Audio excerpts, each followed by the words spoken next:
डोंबिवलीत जन्माष्टमी निमित्त दहीहंडी उत्सवासाठी गोविंदा पथकांमध्ये प्रचंड जल्लोष आणि उत्साह दिसून आला। मंगळवारी सकाळपासूनच कल्याण डोंबिवलीत विविध ठिकाणी गोविंदा पथकांनी उंचच उंच थर रचून हंडीला सलामी दिली।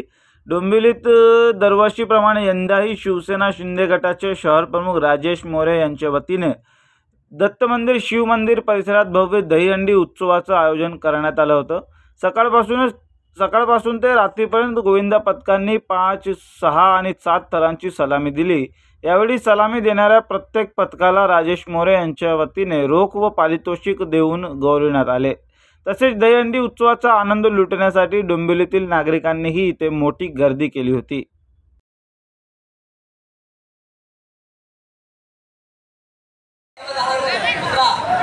अशा आपल्या एवढ्या उत्साहामुळे एवढ्या सुशोभित कार्यक्रमाला असा गालबोट लावण्याचा प्रयत्न करू नका। गणेश गोविंद पथक रेडी आहात? सगळ्यांचा नंबर लागला। दहीपल्ली मित्रमंडळ कल्याण कुठे अरे कवर करा।